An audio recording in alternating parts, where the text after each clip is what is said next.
Hello students, कैसे हो आप सब।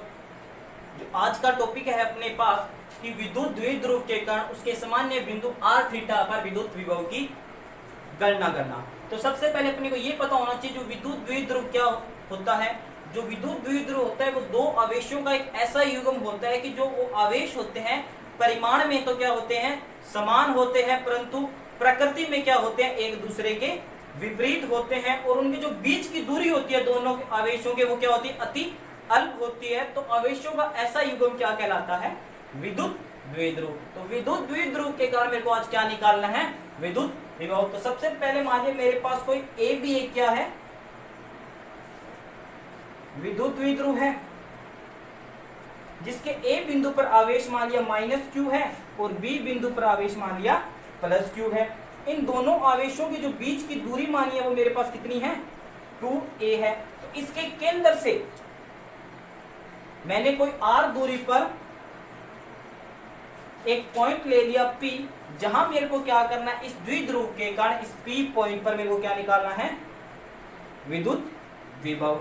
और ये क्या है, जो OP रेखा है इस विद्युत द्विध्रुव आघूर्ण के साथ थीटा एंगल पे है, तभी इसको नाम दिया ना r थीटा। जो थीटा एंगल है विद्युत द्विध्रुव आघूर्ण और ओपी रेखा के बीच का कोण है, या क्या बोल सकते हैं, r और p के बीच का कोण है। तो इस द्विध्रुव के आघूर्ण के कारण इस p पॉइंट पर क्या निकालना है, विद्युत विभव। अपने को पता है इस -q आवेश के कारण इस p पॉइंट पर कोई ना कोई विद्युत विभव होगा। कल पढ़ के आए थे बिंदु आवेश के कारण विद्युत विभव क्या होता था, kq/r। +q आवेश के कारण इस पर कोई ना कोई विद्युत विभव होगा। तो इस द्विध्रुव के कारण इस P पॉइंट पर जो विद्युत विभव होगा वो इन दोनों आवेशों के विद्युत विभवों के योग के बराबर होगा। तो सबसे पहले बात करता हूं -q आवेश के कारण जो P पॉइंट पर विभव कितना होगा। मान लो इसकी बीच की दूरी r1 मान ली। उसके बाद फाइंड आउट करूंगा +q आवेश के कारण इस P पॉइंट पर विभव कितना होगा, वो डिस्टेंस मैंने मान ली r2। और कल मैंने आपको एक बात बताई थी, अगर +q आवेश के कारण विद्युत विभव निकालना है तो वो क्या होगा, विभव धनात्मक होगा। अगर -q आवेश से विभव निकालेंगे तो वो क्या होगा, ऋणात्मक होगा। तो सबसे पहले बात करते हैं -q आवेश के कारण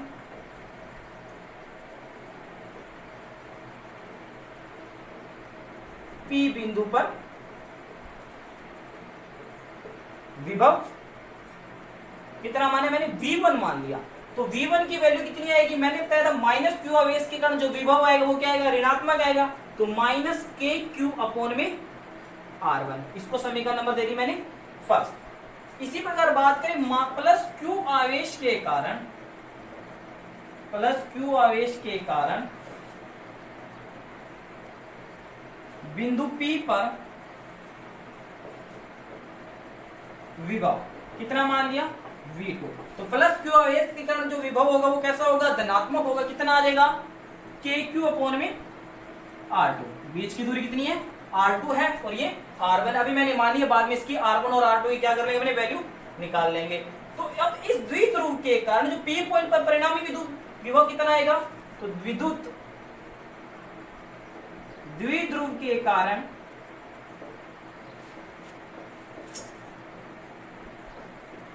P बिंदु पर परिणामी विद्युत विभव। तो मैंने अभी बताया था कि जो इस द्विध्रुव के कारण जो इस P पर परिणामी विद्युत विभव आएगा, इन दोनों आवेशों के कारण जो विद्युत विभव प्राप्त हो इन दोनों के योग के बराबर होगा। तो V इक्वल्स टू मैंने मान लिया V1 प्लस में V2। तो V क्या है, इस द्विध्रुव के कारण P पर परिणामी विद्युत विभव। तो यहां से मैंने V इक्वल टू V1 और V2 की वैल्यू यहाँ पे क्या कर दी, पुट कर दी। तो V1 की वैल्यू कितनी थी, -kq/r1 प्लस kq/r2। तो V इक्वल टू, इसको मैंने पहले लिख लिया, इसको बाद में लिख देंगे। तो kq/r2 माइनस kq/r1। यहां तक उतार लीजिए आप एक बार, कर देते हैं।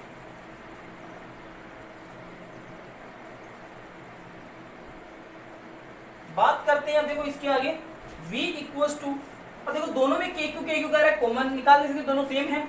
तो के क्यू मैंने क्या कर लिया, बाहर निकाल लिया, अंदर क्या रहेगा मेरे पास 1 अपॉन में R2 माइनस 1 अपॉन में R1।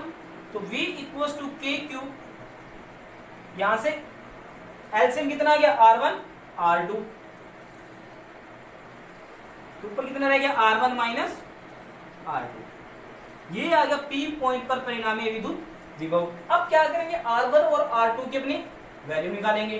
तो सबसे पहले बात करता हूं, इस इक्वेशन को याद रखना, इस इक्वेशन के अंदर अपने R1 और R2 की क्या करेंगे, वैल्यू पुट करेंगे। तो R1 और R2 का मान ज्ञात करने के लिए मैंने क्या किया, इस OP रेखा पर, जो ये OP रेखा है, इस OP रेखा पर B पॉइंट से और A पॉइंट से मैंने क्या डाल दिया, इस पर लंब डाल दिया।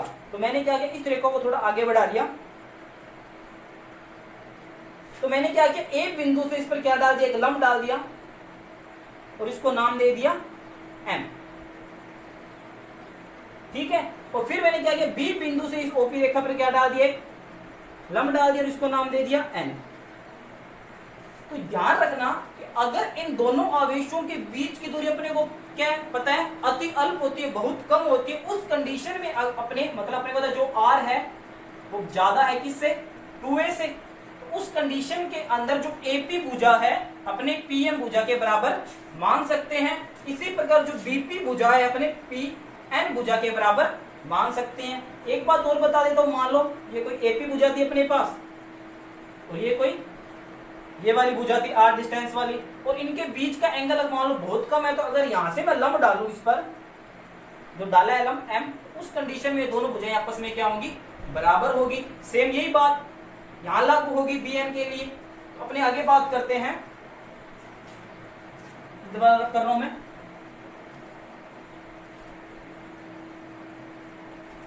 तो मैंने आपको बताया था अगर R भुजा 2A से क्या है, बहुत ज्यादा है, तो उस कंडीशन में अपने AP भुजा लगभग बराबर मान सकते हैं किसके, PM भुजा के।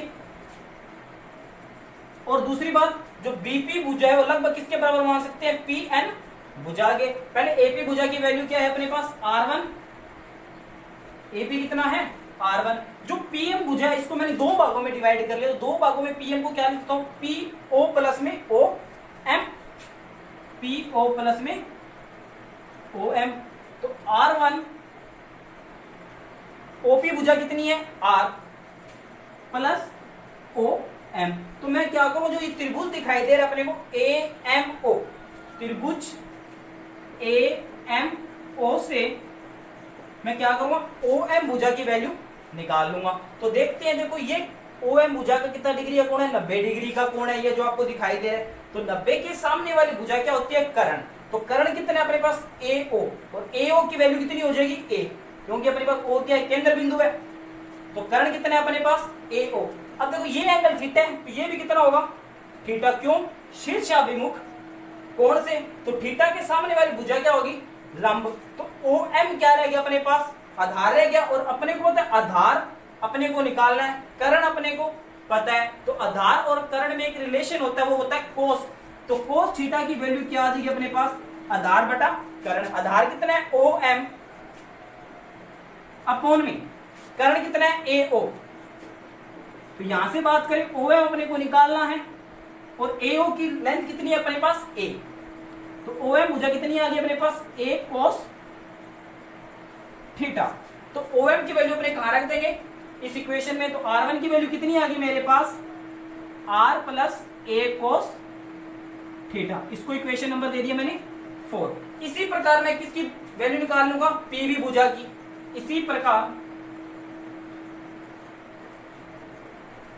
मैं क्या लिख सकता हूं, PB भुजा है लगभग किसके बराबर होगी, PN भुजा के, PN भुजा के। और PB की वैल्यू कितनी है मेरे पास, R2 मानी हुई है। अब देखो जो PN भुजा है, PN, इसको अगर मैं दो भागों में डिवाइड करूं तो क्या लिख सकता हूं, PO माइनस में NO। अगर ये पूरी लेंथ में से इतनी माइनस कर दूं तो मेरे पास ये भुजा मिल जाएगी।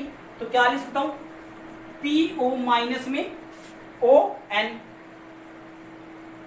तो यहां से अपने को पता है कि जो R2 की वैल्यू होगी वो कितनी आ जाएगी, PO कितना है, R माइनस में ON। इसी प्रकार मैं क्या करूंगा, इस त्रिभुज से, कौन सा त्रिभुज, BNO से, तो यहां पे मैं बता देता हूं त्रिभुज BNO से अगर मैं NO की वैल्यू देखूं तो कितनी आएगी, तो सबसे पहले वही 90 डिग्री का कोण ये रहा, 90 के सामने वाली भुजा क्या होगी, कर्ण, और कर्ण कितने है मेरे पास, A, ठीक है। इस थीटा के सामने वाली भुजा क्या होगी, लंब, तो ON क्या है मेरे पास, आधार, तो आधार ज्ञात करना है, और पता है क्या अपने पास, OB, तो आधार और कर्ण में रिलेशन होता है वो होता है same, cos theta equal to आधार कितना है मेरे पास, ON अपॉन में कर्ण कितना है, A, तो ON की वैल्यू कितनी आ गई, A cos थीटा, तो R2 की वैल्यू क्या बनेगी मेरे पास, R minus A cos theta, equation 5। तो यहां से जो R1 की वैल्यू प्राप्त हुई अपने कितनी, R plus A cos theta, और R2 की वैल्यू कितनी प्राप्त हुई, R minus A cos theta. तो ये सारी की दोनों वैल्यू है R1 और R2 की मैं इक्वेशन 3 में पुट कर दूंगा। तो यहाँ पे दोबारा करने जा रहा हूं मैं, रफ करने तरह उतार लीजिए इसको।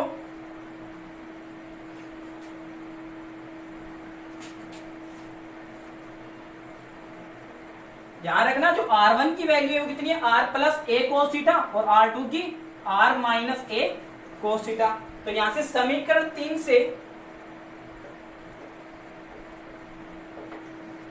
क्या थी मेरे पास थियरी, के क्यू, R1 की वैल्यू कितनी है, R plus A cos theta minus R minus A cos theta R2 की, अपॉन में कितना आ गया, R1 R2, तो R plus A cos theta R minus A cos theta, solve करेंगे V इक्वल्स टू के Q, R plus A cos theta, देखो बाहर चिन्ह क्या है, माइनस का अंदर वाले चिन्ह क्या हो जाएंगे, चेंज हो जाएंगे, तो R minus R plus A cos theta. इधर देखिए, देखो A plus B, A minus B का फॉर्मूला क्या होता है, यहां लिख देता हूं, A plus B, A minus B क्या होता है, A square minus B square, तो यहां फॉर्मूला क्या बन जाएगा, R square minus A square cos square theta, A square minus B square. अब देखो R से R क्या होगा, कैंसिल, ऊपर कितना रहेगा मेरे पास, V इक्वल्स टू के Q 2A cos theta, A cos theta, A cos theta क्या रहेगा, 2A कोस थीटा, अपॉन में कितना आ गया, R square minus A square cos square theta. अब अपने को पता है, देखो Q इंटू 2A है, Q इंटू 2A क्या होता है, द्विध्रुव आघूर्ण, जिसको अपने किससे नोट करते हैं, P से। तो Q इंटू 2A की जगह मैं क्या लिख सकता हूँ, P लिख सकता हूँ। ऊपर कितना आ गया, K, Q इंटू 2A की जगह क्या लिख दिया, P कोस थीटा वैसे का वैसा, अपॉन में कितना आ गया, R square minus A square cos square theta. तो मैंने आपको एक बात बताई थी, सबसे पहले बात क्या लेके चले थे, अगर R की वैल्यू 2A से क्या बहुत ज्यादा है, तो A भी क्या होगा, R से तो बहुत छोटा, 2A अगर छोटा है तो 2A से आधा बात करें तो वो वैल्यू R से क्या हो जाएगी, बहुत छोटी हो जाएगी। उस कंडीशन में अपनी A को क्या मान सकते हैं, नेग्लेक्ट, मतलब ये जो पूरा पद बनेगा A square cos square theta को अपने क्या कर सकते हैं, R, यहां लिख देता हूं, R स्क्वायर की तुलना में A square cos square theta को नगण्य मानने पर, क्यों माना है दोबारा बता देता हूं, जो R डिस्टेंस है वो 2A से क्या है, बहुत बड़ी है। अगर 2A बहुत छोटी है तो A भी क्या हो जाएगी, R से बहुत छोटी है, मतलब 2A का हाफ। उस कंडीशन में जो A square cos square theta उसको अपने क्या मान सकते हैं, नगण्य मान सकते हैं। तो V की वैल्यू मेरे पास क्या बनेगी, KP कोस थीटा अपॉन में R स्क्वायर। तो ये आ गया मेरे पास किसी थीटा एंगल पर परिणामी विद्युत विभव। जो थीटा है अपने पास, जो थीटा एंगल है मेरे पास वो क्या है, इस P और R के बीच का क्या है, कोण है, या बोल सकते हैं OP रेखा के बीच का क्या है, कोण है। अगर बात करते हैं थीटा की, अगर मान लो थीटा 0 डिग्री हो जाए, अगर इसकी केस की बात करते हैं अपने, अभी देखो मैं लास्ट रिजल्ट यहाँ पे दोबारा लिख देता हूं, V की वैल्यू क्या है मेरे पास, KP कोस थीटा अपॉन में R स्क्वायर। ये अपने को थीटा एंगल पर क्या प्राप्त हो गया, परिणामी विद्युत विभव।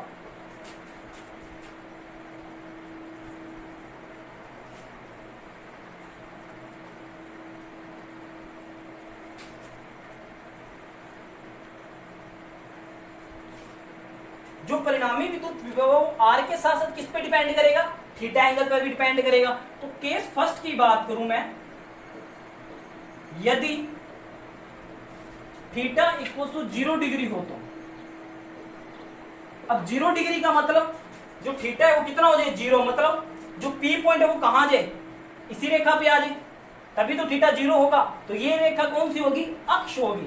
क्या होगी, किसी द्विध्रुव के अक्ष पर विद्युत विभव कितना है। अगर थीटा की वैल्यू क्या आ जाए 0 प्राप्त होगी तो v अक्ष पर कितना प्राप्त होगा मेरे को, थीटा की वैल्यू 0 तो के पी कोस 0 आर स्क्वायर, और कोस 0 की वैल्यू कितनी होती है 1, तो v अक्ष पे कितना प्राप्त हो गया के पी अपॉन में आर स्क्वायर।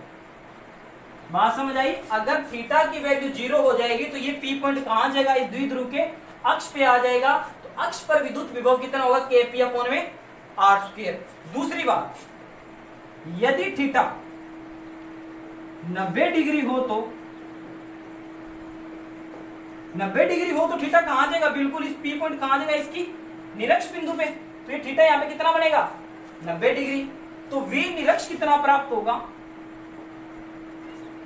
के पी कोस 90 अपॉन में आर स्क्वायर। और सभी को पता है जो कोस 90 की वैल्यू होती है कितनी होती है 0 होती है। तो v निरक्ष पर विद्युत विभव कितना आ जाएगा 0 डिग्री, सॉरी 0।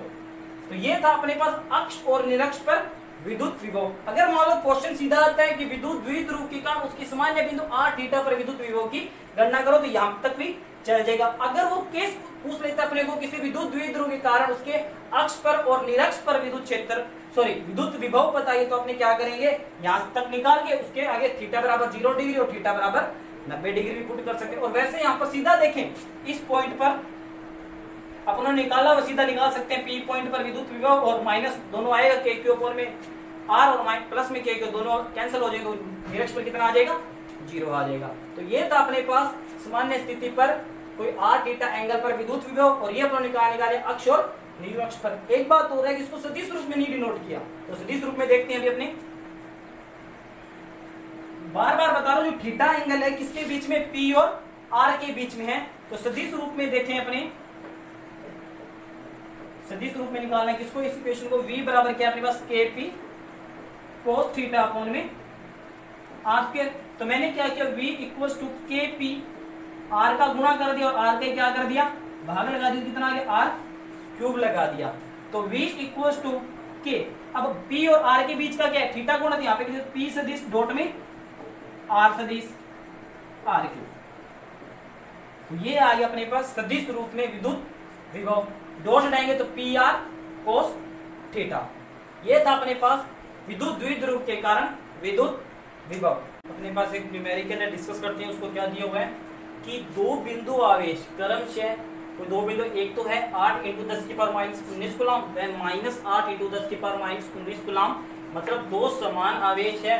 और प्रकृति में क्या है, देखो एक प्लस है दूसरा माइनस, परस्पर एक दूसरे से 2 × 10⁻10 मीटर दूरी पर स्थित है। तो इस द्विध्रुव से, मतलब विद्युत द्विध्रुव से 4 × 10⁻6 मीटर दूरी पर स्थित कोई बिंदु है, जहां पे अपने को क्या निकालना है, विद्युत विभव निकालना है। पहला कंडीशन क्या होती है, जब वो बिंदु उसकी अक्ष पर है, मतलब उसके केंद्र से कितनी दूरी पर है, 4 × 10⁻6 मीटर दूरी पर है। दूसरा वो बिंदु कहां दिया, उसके निरक्ष पर दिया हुआ है। और तीसरा बिंदु कहां दिया हुआ अपने को, उससे 60 डिग्री एंगल पर दिया हुआ है। तो सबसे पहले बात करते हैं, जब बिंदु कहां है, निरक्ष पर है। जब बिंदु निरक्ष पर है, सॉरी अक्ष पर है, तो अक्ष के लिए सबसे पहले अपने फॉर्मूला पता होना चाहिए, क्या होता है, v अक्ष का अपना निकाल के है तो के पी अपॉन में आर स्क्वायर। तो यहाँ k क्या होता है, नियतांक है जिसकी वैल्यू कितनी होती है 1/4πε0। अपने को कोई यहाँ पे माध्यम नहीं, कैसा हवा या निर्वात माने, तो यहाँ पे k की वैल्यू कितनी हो जाएगी 9 × 10⁻9 न्यूटन मीटर स्क्वायर कूलम का स्क्वायर। ठीक है, अब बात करते हैं r की वैल्यू। r की वैल्यू कितनी दी हुई है अपने को, कितनी दूरी पर स्थित है, वो पॉइंट 4 × 10⁻6 मीटर दूरी पर स्थित है। ठीक है, अब रहेगा अपने पास p। p क्या होता है, द्विध्रुव आघूर्ण। क्या होता है, p = q × में 2a। तो p किसी एक आवेश का परिमाण, कोई ले लो आवेश, तो परिमाण में तो दोनों पॉजिटिव हो जाएंगे। तो 8 × 10⁻19 इंटू में 2a, बीच की डिस्टेंस कितनी दूरी पर स्थित है, 2 इंटू 10 की पावर माइनस 10 मीटर में तो दिया हुआ है, 2 इंटू 10 की पावर माइनस 10। तो सोल्व किया तो p की वैल्यू कितनी आ गई, 8 दूनी 16 इंटू 10 की पावर माइनस 19 और 10 की पावर माइनस कितना हो गया, 10 की पावर माइनस 29 कूलम मीटर। तो p की वैल्यू पता लग गई, r की वैल्यू पता और k, तो ये इस वैल्यू पुट कर दूंगा इस फॉर्मूले में। तो v अक्ष इक्वल टू कितना आ गया, k की वैल्यू 9 इंटू 10 की पावर 9, p की वैल्यू कितनी आई है 116 इंटू 10 की पावर माइनस 29 अपॉन में r स्क्वायर, r की वैल्यू 4 इंटू 10 की पावर माइनस 6 का होल स्क्वायर। सोल्व कर लिया, 9 इंटू 10 की पावर 9, 16 इंटू 10 की पावर माइनस 29, 4 का स्क्वायर 16, 10 की पावर माइनस 6 का स्क्वायर कितना हो गया, 10 की पावर माइनस 12, 16 से 16 क्या हो गया कैंसर। अब देखो जब 10 की पावर माइनस 12 ऊपर जाएगा तो क्या हो जाएगा प्लस का, और प्लस का 10 की पावर 9 कितना हो गया 10 की पावर 21। तो 10 की पावर 21 प्लस की और 10 की पावर माइनस 29 से कितना रहेगा, तो 10 की पावर माइनस 8। तो अक्ष पर कितना आ गया 9 इंटू 10 की पावर माइनस 8 वोल्ट विभव आ गया अपने पास v अक्ष पर। ये तो आ गया अपने पास अक्ष पे। अब बात करते हैं अपने निरक्ष पर कितना आएगा, और अपने को पता है निरक्ष पर विद्युत विभव कितना होता है, 0 होता है, निकाल के आ चुके हैं। तो यहाँ पे जो v निरक्ष आएगा वो कितना आएगा 0। क्यों आता है अपने को, किसी थीटा एंगल पर जो विद्युत विभव होता है kp cos थीटा अपॉन में r स्क्वायर, और निरक्ष के लिए थीटा कितना बन जाएगा 90 डिग्री बन जाएगा। तो जो v निरक्ष कितना आएगा अपने पास 0। अब तीसरा कंडीशन क्या देखते हैं अपने, अब देखें किसी थीटा एंगल पर विद्युत विभव कितना हो, थीटा एंगल पर विद्युत विभव के लिए फॉर्मूला क्या था kp cos थीटा अपॉन में r square. v equal to k की वैल्यू क्या थी 9 इंटू 10 की पावर 9 निकाली थी अभी अपनों ने, p की वैल्यू कितनी थी 16 इंटू 10 की पावर माइनस 29 कोस 60 अपॉन में r की वैल्यू कितनी कितनी दूरी पे निकालना है 4 इंटू 10 की पावर माइनस 6 का क्या आ गया होल स्क्वायर। इसको सोल्व करेंगे तो 9 इंटू 10 की पावर 9, 16 इंटू 10 की पावर माइनस 29 कोस 60 की वैल्यू कितनी होती है 1 अपॉन में 2, और ये कितना आ गया 16 इंटू 10 की पावर माइनस 12। अब देखो 16 से 16 क्या हो गया कैंसिल, जब ये 10 की पावर 12 ऊपर जाएगा तो कितना हो जाएगा, देखो 2 से 9 को कैंसिल किया तो 4.5 इंटू में देखो 10 की पावर माइनस 12 ऊपर ये कितना होगा प्लस का, और ये प्लस का 9, 12 प्लस 9 कितने हो गए 21, और ये माइनस का क्या है 10 की पावर 29 कितना आ गया 10 की पावर माइनस 8 वोल्ट। ये आ गया अपने पास थीटा एंगल पर मतलब किसी 60 डिग्री एंगल पर विद्युत विभव, निरक्ष पर विद्युत विभव कितना आया था 0, और अक्ष पर उन्होंने निकाल दिया था। तो ये था अपने पास किसी विद्युत द्विध्रुव के तीनों स्थितियों पर विद्युत विभव की गणना का न्यूमेरिकल। Thank you.